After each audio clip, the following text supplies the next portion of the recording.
Hello friends, मैं हूं मयंक उपाध्याय और आपका स्वागत करता हूं ई मैक्स मैंक से यूट्यूब चैनल के एक नए वीडियो लेक्चर में। डियर फ्रेंड्स, आज मैं आपके लिए लेकर आया हूं class 10th English footprint without feet के 6th chapter making of a scientist के क्वेश्चन आंसर। अगर आपने इसके पहले के लेसन्स के हिंदी एक्सप्लेनेशंस नहीं देखे हैं या उनके क्वेश्चन आंसर्स नहीं देखे हुए हैं तो जाकर के देख लीजिएगा। प्लेलिस्ट बनी हुई है और कुछ वीडियोज के लिंक आपको डिस्क्रिप्शन में भी मिल जाएंगे। तो चलिए बिना टाइम गंवाए शुरू करते हैं अपने आज के टॉपिक को। तो डियर फ्रेंड्स, हमारा पहला क्वेश्चन है कि in his second class what did he do.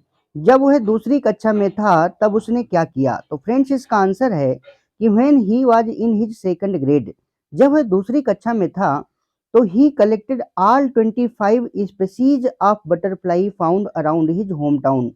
तो उसने अपने गृह नगर के आसपास पाई जाने वाली तितलियों की सभी 25 प्रजातियां इकट्ठी कर ली थी। तो फ्रेंड्स, हमारा दूसरा क्वेश्चन है कि who were the important people in Ebright's life and why. Ebright के जीवन में महत्वपूर्ण लोग कौन थे और क्यों। तो फ्रेंड्स, इसका आंसर है the important people in Ebright's life were his mother doctor Urquhart and mister Weiherer because they encouraged him. यानी कि ब्राइट के जीवन में महत्वपूर्ण लोग उसकी माँ डॉक्टर अर्कहार्ड और मिस्टर वेहरर थे, क्योंकि उन्होंने उसे प्रोत्साहित किया था। तो फ्रेंड्स, हमारा तीसरा क्वेश्चन है कि why he stopped collecting butterflies. उसने तितलियां इकट्ठा करना बंद क्यों कर दिया।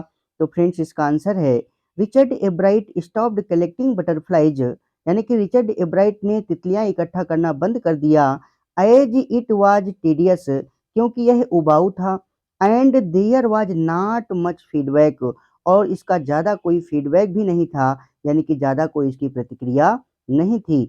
He could recapture only 2 butterflies in all time he did it. अर्थात उस पूरे समय में जब उसने यह काम किया तो केवल 2 ही तितलियों को पुनः पकड़ पाया। तो फ्रेंड्स, हमारा चौथा क्वेश्चन है कि which project of Bright won first prize in the county science fair. यानी कि ब्राइट की किस परियोजना को काउंटी विज्ञान मेले में प्रथम पुरस्कार मिला। तो फ्रेंड्स, इसका आंसर है Richard Ebright's project on the gold spot on monarch pupa won the first prize in the county science fair.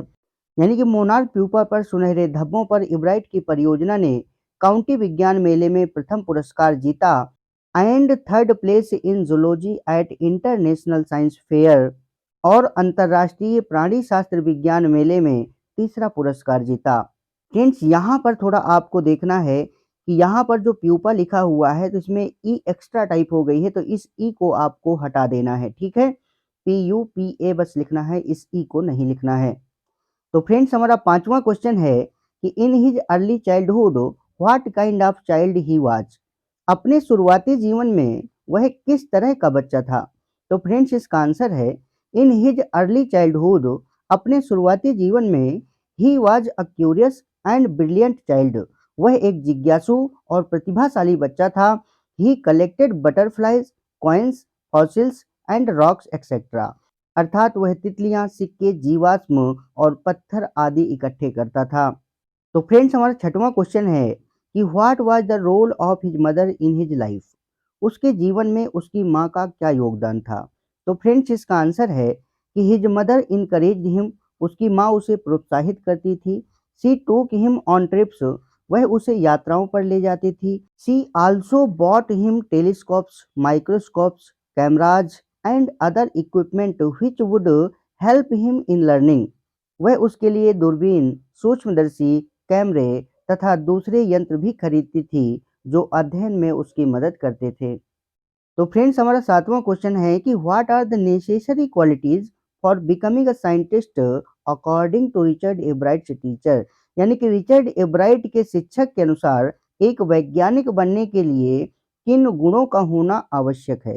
तो फ्रेंड्स, इसका आंसर है according to Richard Ebright's teacher, यानी कि रिचर्ड एब्राइट के शिक्षक के अनुसार the essential qualities for becoming a scientist are, यानी कि एक वैज्ञानिक बनने के लिए आवश्यक गुण हैं फर्स्ट रेट माइंड, यानी कि कुशाग्र मस्तिष्क, एड क्यूरियोसिटी, यानी कि जिज्ञासा को जोड़ देना, and mix in the will to win for the right reason, और सही कारणों से जीतने की इच्छा को मिला देना।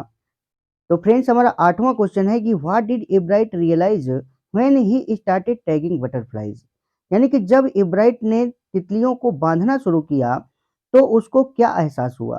तो फ्रेंड्स इसका आंसर है when Ebright started tagging monarch butterflies, यानी कि जब इब्राइट ने मोनार्क तितलियों को बांधना शुरू किया तो ही रियलाइज्ड दैट, उसने एहसास किया कि chasing the butterfly one by one wouldn't enable him to catch many, यानी कि एक एक तितली का पीछा करके वह कई तितलियों को नहीं पकड़ सकता था। So he decided to raise a flock of butterflies, इसलिए उसने तितलियों के एक समूह को पालने का निश्चय किया। तो फ्रेंड्स हमारा नवा क्वेश्चन है कि why did he not win any prize when he participated for the first time in county science fair, यानी कि जब उसने पहली बार काउंटी विज्ञान मेले में भाग लिया तो वह कोई पुरस्कार क्यों नहीं जीता? तो फ्रेंड्स इसका आंसर है Richard Ebright didn't win a prize at his first county science fair. Richard Ebright ने अपने पहले काउंटी विज्ञान मेले में कुछ भी नहीं जीता because he only displayed his collection of slides of frogs tissues under a microscope instead of conducting experiment, क्योंकि उसने कोई प्रयोग करने के बजाय माइक्रोस्कोप के नीचे मेढक के ऊतकों के स्लाइड्स के अपने संग्रह को प्रदर्शित किया। तो फ्रेंड्स हमारा 10वां क्वेश्चन है कि when and how did Richard get a hint of what real science is, यानी कि रिचर्ड को कब और कैसे संकेत मिला कि वास्तव में विज्ञान क्या है? तो फ्रेंड्स इसका आंसर है